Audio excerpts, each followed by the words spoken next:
जय हिंद दोस्तों। आज हम बात करेंगे ईरान यूएसए वॉर पे कि अगर इन दोनों का यही हाल हुआ तो पूरे वर्ल्ड में और भारत में भी तेल का आर्थिक संकट उत्पन्न होने से कोई नहीं रोक सकता है।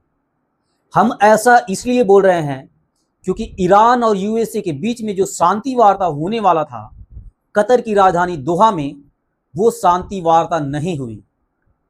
यूएसए चाहता है कि अपने शर्तों पे हम शांति वार्ता करवाए, वहीं ईरान चाहता है कि हम शर्त पे कोई भी शांति वार्ता नहीं करेंगे। ईरान एक इंडिपेंडेंट देश है, वो अपने शर्त पे और अपने अनुसार ही शांति वार्ता करेगा, किसी के सामने झुक के नहीं करेगा। सबसे बड़ी बात यह है दोस्तों कि इन दोनों देश के बीच में इजराइल ने चेतावनी दिया है कि अगर ईरान नहीं मान रहा है, अगर वो युद्ध करना चाहता है तो युद्ध के भाषा में ही उसे समझाया जाए। अर्थात अगर जब हमारी तीसरी वार होगी ईरान पे तो ईरान भी कहर उठेगा, इतना भयंकर हमला करेंगे। ईरान ने भी साफ साफ चेता दिया कि हम इजराइल के धमकी से डरने वाले नहीं हैं और न ही यूएसए के चेतावनी से डरने वाले हैं।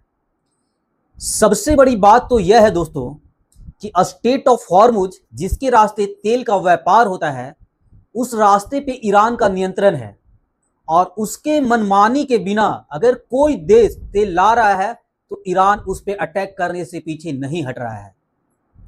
और दूसरी सबसे बड़ी बात यह है कि इतना पावरफुल देश जो रूस है, उस पे यूक्रेन का हमला हो रहा है।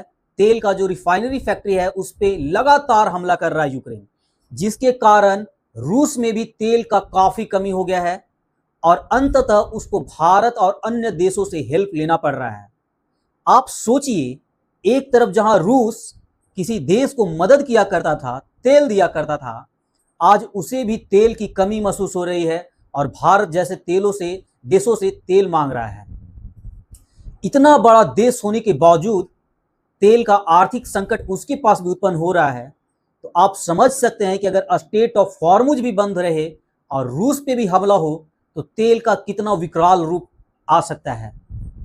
लोग सोच भी नहीं सकते हैं ऐसा संकट उत्पन्न हो जाएगा तेल का।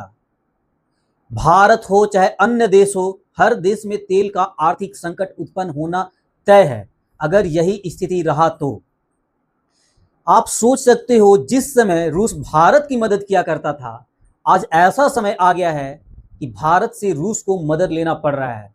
कहने का तात्पर्य यह है दोस्तों कि देश चाहे कितना बड़ा भी क्यों ना हो, अगर उसके पास युद्ध हो रहा है तो उसका भी नुकसान होना तय है।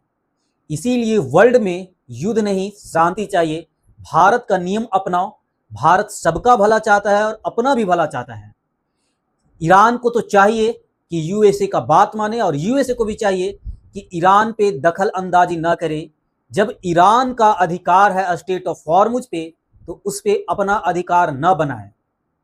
वहीं इजराइल ने साफ कहा है कि जब तक हम रहेंगे तब तक ईरान को कभी भी परमाणु संबंधित कोई बम नहीं बनाने देंगे और न ही कुछ ऐसा यंत्र बनाने देंगे जिससे दूसरे देश को हानि हो।